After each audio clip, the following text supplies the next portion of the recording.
American supreme court का chief justice जिसका नाम जॉन रॉबर्ट्स 2005 में जब ये अपने ओहदे से रिटायर्ड होने वाला था तो अमेरिकन सुप्रीम कोर्ट ने इसके ओहदे में 2 साल की तौसीह की, जिसके बाद इनकी बीवी जिसका नाम जेनी रॉबर्ट्स है वो खुद भी एक बासलाहियत बावकार वकील और मुमताज कैरियर के बाद उन्होंने खुद को एक ढांचे में इस तरह तश्कील दिया जैसे कि मिसाल दुनिया की बड़ी बड़ी कंपनियों को वकीलों की जरूरत होती है, क्योंकि उन कंपनियों के कानूनी मामलात को हल करने और मशावरत का किरदार अदा करने के लिए बड़ी बड़ी कंपनियां वकीलों को हायर करती हैं, जिसमें अमेरिकन सुप्रीम कोर्ट के चीफ जस्टिस की बीवी खुद वकील और उसने एक कंपनी बनाई जिसका काम जब अमेरिकन बड़ी कंपनियों को वकीलों की जरूरत होती तो ये उन बड़ी कंपनियों को वकील मुहैया करके देती, जिसमें इसने $1 करोड़ से ज्यादा कमीशन की मद में पैसा कमाया। दरअसल ये स्टोरी बहुत ज्यादा लंबी है जिसका लिंक डिस्क्रिप्शन में दे देता हूं। अगर किसी को मुकम्मल American supreme court chief justice की बीवी जेनी रॉबर्ट्स की हकीकत करप्शन की दिलचस्प मालूमात हासिल करनी है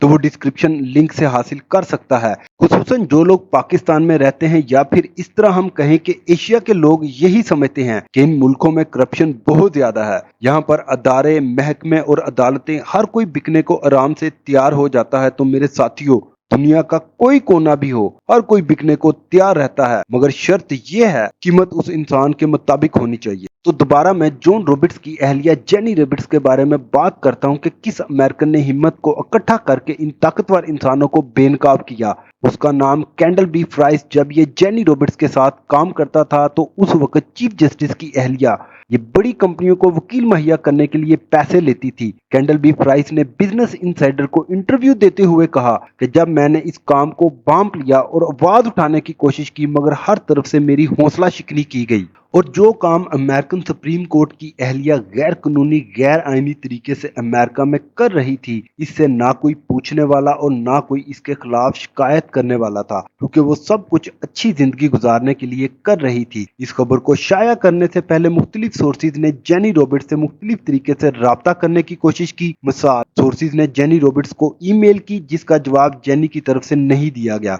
उसके बाद उसको फोन सुबह के वक्त किया गया मगर जेनी ने तबसरा करने से इनकार कर दिया। इसके अलावा इनकी शिकायत को मुकम्मल और भरपूर सबूत और तफसील के साथ कांग्रेस को अरसाल कर दी गई है, मगर अभी तक किसी अदारे की तरफ से कोई एक्शन मुरतब नहीं किया गया, क्योंकि जेनी रॉबर्ट्स की आमदनी इजाफे की खबरें उस वक्त दुनिया में शाया की गई जिस वक्त अभी ताज़ा अमेरिकन सर्वे के मुताबिक सिर्फ 25% लोग अमेरिकन अदालतों पर यकीन रखते हैं। बाकी 75% अमेरिकन लोगों का एतमाद अमेरिकन अदालतों से खत्म हो चुका है, क्योंकि हालिया हफ्तों में अमेरिकन अदालतों के मौजूदा जजों के तर्ज अमल के बारे में जब इंकशाफ हुआ तो पूरे अमेरिकन सिस्टम को हिला के रख दिया, जिसमें अमेरिकन जजों के लेन देन और ताल्लुकात भी शामिल हैं। आखिर में कैंडल बी फ्राइस की सोच का अहवाल थोड़ा सा बयान करता हूं। सबसे पहले कैंडल बी फ्राइस इस वक्त बोस्टन में एक कानूनी मशावरत फर्म में प्रिंसिपल के तौर पर काम कर रहा है। उनका बिजनेस इनसाइडर को दिए गए इंटरव्यू में कहना था कि जो मवाद इस केस के हवाले से उन्होंने पेश किया है तो उनको सोचने में सालों का वक्त लग गया कि यह हसास मवाद उनको शाया करना चाहिए या नहीं, क्योंकि इस हसास मवाद को शाया करने से इनकी जिंदगी पर मनफी असरात भी हो सकते हैं,